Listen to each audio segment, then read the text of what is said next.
আমরা তো এই পৃথিবীতে অনেক আদর্শ দেখেছি, গণতন্ত্র, সমাজতন্ত্র, অনেকের বাবার আদর্শ, অনেকের স্বামীর আদর্শ, অনেক কিছু আমরা দেখেছি, কিন্তু কোনো আদর্শই আমাদের এই সমাজে শান্তি প্রতিষ্ঠিত করতে পারে নাই।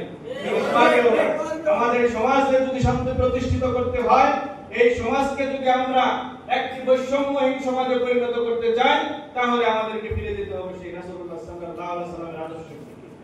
সম্মানিত উলামায়ে হযরত, আজকে কেন বলা হয়েছে যে হযরত আলেম ওলামাদের ভূমিকা আদর্শ সমাজ গঠনে? আজকে আলেম ওলামাদের ভূমিকাই সবচেয়ে বেশি, কারণ এখনো বাংলাদেশের মানুষ ধর্মপ্রাণ। তারা এখনো আলেম ওলামারা কি বলে, মসজিদের মিম্বর থেকে ইমাম খতিব সাহেবরা কি বলে, এটা এখনো অনুসরণ করে। সম্মানিত হযরত উলামায়ে কেরাম, আমি আপনাদের কাছে অনুরোধ রাখতে চাই, আরজ রাখতে চাই, আজকে বাংলাদেশে আমরা দেখতে পাচ্ছি নতুন করে আরেকটি গ্রুপ তৈরি হয়েছে। বাংলাদেশে একটি গ্রুপ হয়েছে যারা আজকে সমমনা ইসলামী দলগুলো আছে, তারা সকল ভেদাভেদ ভুলে গিয়ে আজকে একই পতাকা ধরে সমবেত হয়েছে। আরেকটি গ্রুপ তারা আজকে নতুন করে আবার ফিতনার সৃষ্টি করছে। এটা তো আল্লাহর রাসূল সাল্লাল্লাহু আলাইহি ওয়াসাল্লামের আদর্শ ছিল না। ওনার আদর্শ ছিল যে সকল মতের, সকল পথের মানুষ ঐক্যমত্য হয়ে একসাথে একটি সমাজ গঠন করা।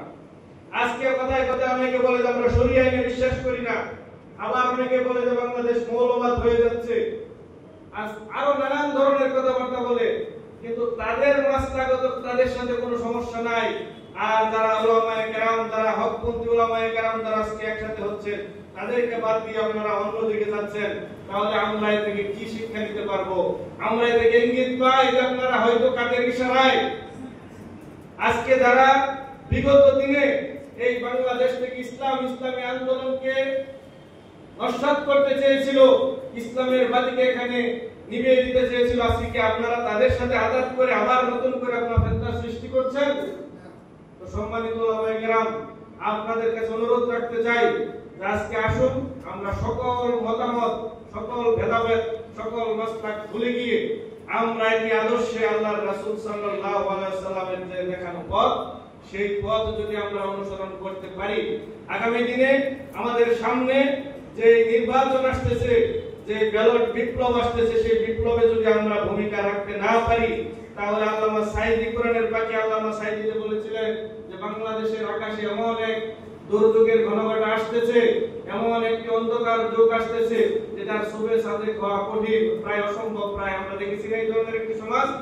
আগামী দিনে যদি আমরা আলেম ওলামারা ঐক্যবদ্ধ হতে না পারি, ইসলামী সকল দল যদি আমরা যারা এখানে ইসলামী হুকুমত কায়েম করতে চাই, আমরা যদি সকল ভেদাভেদ ভুলে গিয়ে কাঁধে কাঁধ মিলিয়ে বুকে বুক মিলিয়ে যদি আমরা আবারও একসাথে না হতে পারি, তাহলে এর চাইতে কঠিন পরিস্থিতি আমাদের সামনে আসবে।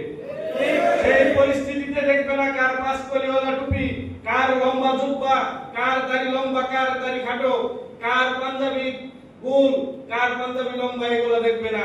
তখন টুপি দাড়িওয়ালাদেরকে ধরে ধরে ইসলামপন্থী, হকপন্থী যারা আছে, তাদেরকে আবার বাংলাদেশ থেকে নিশ্চিহ্ন করার জন্য আবার তারা উঠে পড়ে লেগে যাবে। তাই আসুন আমরা সকল ভেদাভেদ, সকল কিছু ভুলে গিয়ে আমরা রাসূল সাল্লাল্লাহু আলাইহি ওয়াসাল্লামের যে আদর্শ, ঐক্যবদ্ধভাবে আমরা আগামী দিনে যে কোনো আন্দোলন সংগ্রাম একসাথে আমরা ভূমিকা পালন করব। আল্লাহ তাআলা আমাদেরকে সেই তৌফিক দান করুক। আমিন। আসসালামু আলাইকুম ওয়া রাহমাতুল্লাহি ওয়া বারাকাতুহু।